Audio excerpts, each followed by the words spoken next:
ito, nasa linya na, alamin natin mismo. Mula po sa DICT, ang kanilang spokesperson, si Asek Aboy Paraiso. Good morning po, Asek. Good morning po, Sir Ted. Sa inyong dalawa, sa inyong mga taga-subaybay at taga-pakinig po. Opo. Bago po lahat, Sir, China Unicom ba ito? Yes, China Unicom po. Unicom. Opo. Opo. May ano lang dito sa isang balita po ng pahayagan. Go ahead, Cha, please. Yes po, ito nga pong nangyaring hacking sa OWA na hindi naman natuloy dahil din po sa DICT. Kailan po ito nangyari, sir? Ano exactly yung nangyari? At may mga na-compromise po ba ng mga data? Well, it happened fairly recently lang po. Hindi lang naman namin pwede sabihin. We beg your indulgence for public security, yung mga exactong mga detalye. But yes, there were attempts to penetrate yung mga website ng OWA, particularly yung mga information about their administrator, yung information about the administrator's access po. So, hindi pwede nating i-disclose yung date, sir. Pero napigilan ng DICT to, kaya wala pong na-compromise sa mga data. Yun naman ang importante, ma'am. Because of maaga kong napigilan ng DICT na laman, napigilan. Tapos ang na-remediate natin. Ibig sabihin, may mga nagawa na tayo mahakbangin para hindi magamit kung ano man yung nakuha nila na data from the administrator po. Ito pong binabanggit nyo na hindi magamit yung nakuha nila. Ano po exactly yung mga nakuha nitong hackers na information? We found out that they were pinpointing yung mga access information ng administrator mismo ng mga websites na to. Yun pong mga administrators ng website? Opo, administrator access. Opo. Oo. So, sir, pagka ang hinahack ng mga hackers sa yung admin mismo, ano ang nila? Kumbaga, anong end goal nila dyan? Anong gusto nila mangyari? Yun nga ang hindi natin malaman at hindi na siguro natin malalaman dito. So, particularly, napigilan na ng yung mga hakbangin nila ng DICT ibig sabihin kung ano man yung balak nilang gawin doon sa administrator's access, hindi na nila pwedeng gamitin or gawin kasi we made certain steps to remediate yung mga ginawa nila. So itong administrator's access na nahack nila, ilan po ba muna ang administrator nitong OWA? Hindi ko lang matukoy kung ilan particularly. I think there are several units or several systems that have more than one administrator. And lahat po ng administrator's info nahack nito? Hindi naman lahat. Okay. They were targeting lahat. Pero hindi nga po natuloy sa tulong ito ng DICT. Yun pong address na trace ninyo sa China mismo? We trace the IP address within the territorial jurisdiction of China po. Yes po. Meron na po bang information kung saang address po ito? Kanino pong company? May mga ganun po ba? Makikita po ba yan dyan sa mga investigation ninyo? Opo. Makikita natin yung IP address. Tapos because of within the IT community, we can trace it to certain hackers that belong to a group within the territorial jurisdiction of China also. Mga known Chinese hackers po. At itong mga known Chinese hackers na ito, ano madalas yung ginagawa nila dun sa mga information na na-obtain nila from hindi lang dito sa Pilipinas, maging malamang worldwide po ito? Iyan ang magandang ipunto natin, Ma'am Shine. This is not isolated to the Philippines. This is a worldwide phenomenon. This is a worldwide incident. We can call it a pandemic if we will. Usually ang ginagawa doon sa mga information na to, ng mga malicious hackers o mga threat actors na to, would be either to be used as ransomware or in other cases yung mga pag-atake doon sa mga vital infrastructures, not only of government institutions but private institutions as well. Okay. So, linawin lang po natin that the IP address is in China. So, most probably these are Chinese hackers. Kilalang Chinese hackers po ito. Hindi nila first time ng hack. We create, kaya nga na lumilitaw din ang mga pangalan ng mga Chinese groups katulad ng Meander, ng Panda, very recently yung Lonely Island. Pwede po natin banggitin ulit kung ano ulit yung mga pangalan na nabanggit niyo po kanina? Panda yung Panda, yung parang yung, tapos yung Meander, and then fairly recently yung bago para sa amin yung Lonely Island po. At ito po mga nabanggit ang may posibilidad na nang-hack nitong OWA website. Yes po. Oo, oo. Hindi lang ho ito OWA, 'di ba? Pati daw ho Philippine Coast Guard. Philippine Coast Guard, some Uh-huh. other institutions, private institutions. Pati ho, there are several aggressive and persistent attacks on yung mga mail systems ho ng ating gobyerno. Okay. So meaning hindi lang OWA ang target dito, hindi naman may tatanggi na araw-araw nangyayari ito, 'di ba? May mga hackers talaga na ito lang ang ginagawa. Pasukin ang mga website ng ating gobyerno, but in this case, na-trace ho ninyo sa China state-owned na telco. Ano po? Una, maganda yung dalawang ba na I'll answer that two-part question, Sir Ted. Una ho, maganda ho yung pinunto nyo na hindi lang ho, talagang araw-araw ho ang pag-atake yung mga threats ho sa ating mga, not only government institutions, but yung mga private welfare state natin. Pangalawan ho, yung IP address ho, na-trace natin sa isang communicate, dun ho sa address ho ng isang China company. We cannot say na state-owned ho siya, pero it's a Chinese company ho. Okay, sige. So kung hindi pa ho, natin kumpirmado na ito ay telco na pag-aari po ng China, but well, ang presumption nga, dahil China ito, usually po, kanila yan, state-owned po yung mga yan eh. Pero ang issue lang talaga dito, kung ito'y state-sponsored, di ba? State-sponsored hacking. Ay, yun ang hindi ho namin. Yan yung iniiwasan natin, Sir Ted, na to say it's a state-sponsored hacking. In fact, we go so far as to ask na since itong mga banta na to at mga threat actors na to are located within the Chinese territory, within their jurisdiction, we are imploring China na baka naman ho, pwede ho nyo kami tulungan para ho, kasi sila ho ang may kapabilidad kasi it's within their territorial jurisdiction. Sila ho may capacity na to really put a stop to these groups and these individuals na para ho mapigilan yung constant na masamang paggawain nila sa pag-atake ng mga government systems natin sa infrastructures natin. Opo, and ito po hindi lang nangyayari sa Pilipinas, all over the world ito, at may mga balita nga din no na pati nga sa Estados Unidos no yung mga Chinese hackers din pinapasok sila. So basically, this is a worldwide phenomenon.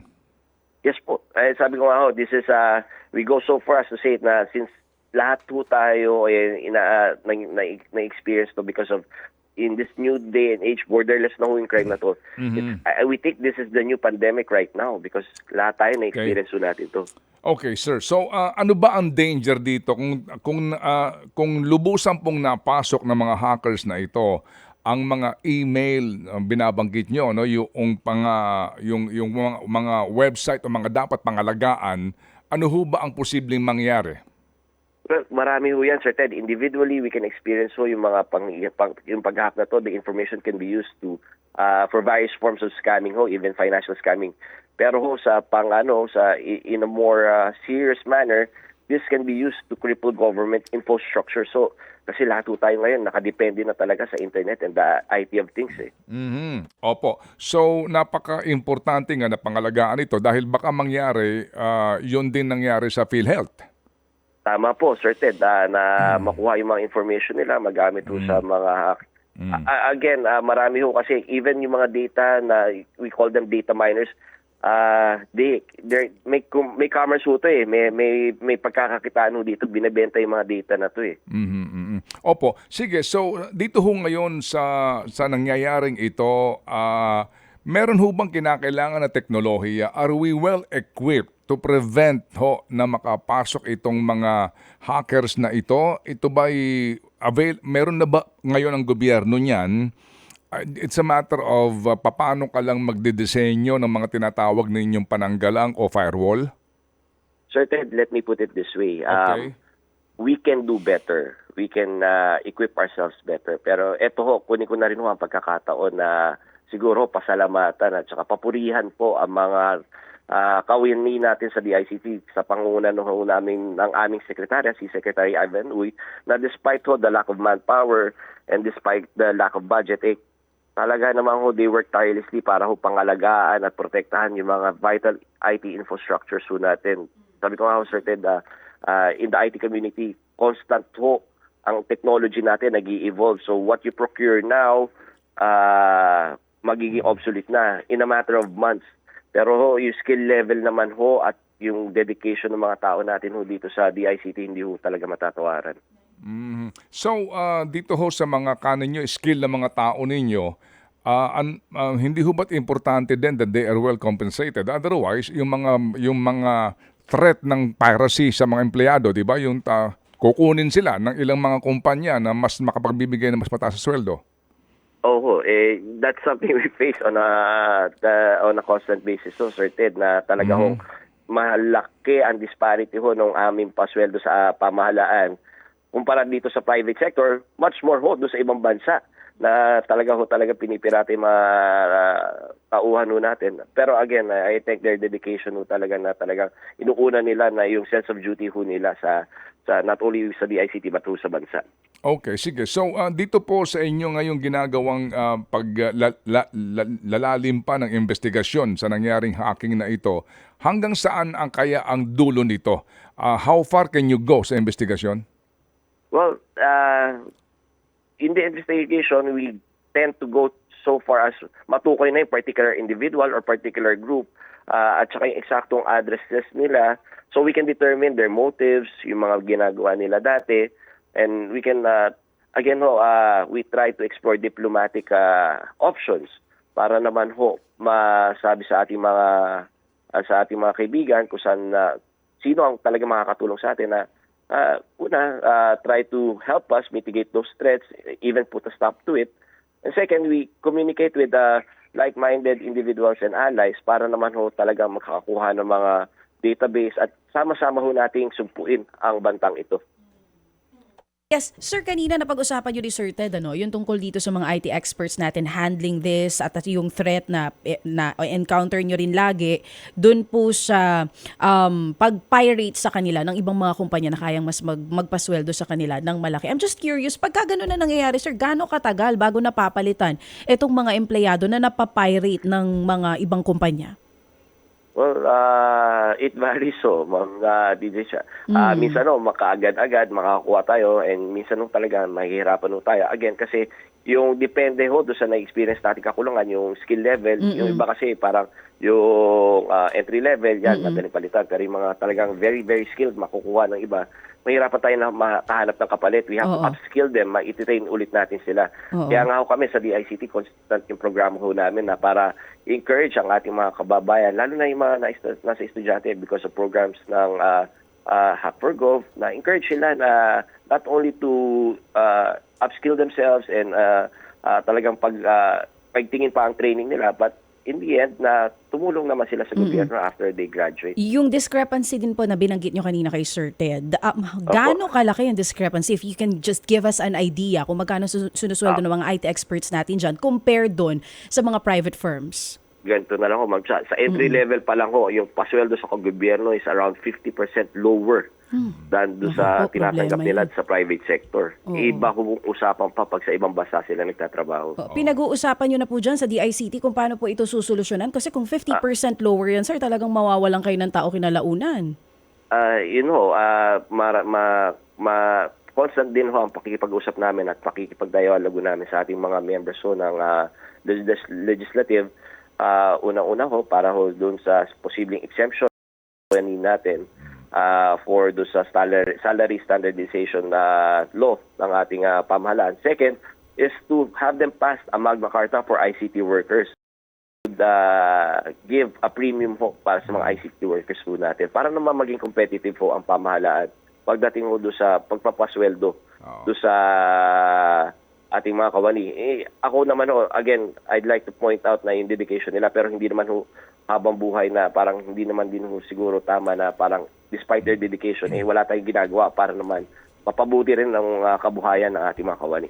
Kasi nga sakop sila ng salary standardization law kung saan hindi ka pwedeng lumagpas dito sa mga level ng sweldo. Salary grades po. Yes sir. Sige. So sir, sa ngayon, moving forward rito, ano pang ating aasahan dahil kanin nyo, pati website ng presidente, ano ho ito this is constantly happening. So moving forward, maliban doon sa binabanggit nyo na effort ninyo despite your handicap at kakulangan, ano po ang balak nyo gawin? Ay, ito ho, talagang ginagawa na rin ho natin nga ho, Sir Ted, gaya na nabanggit natin kanina.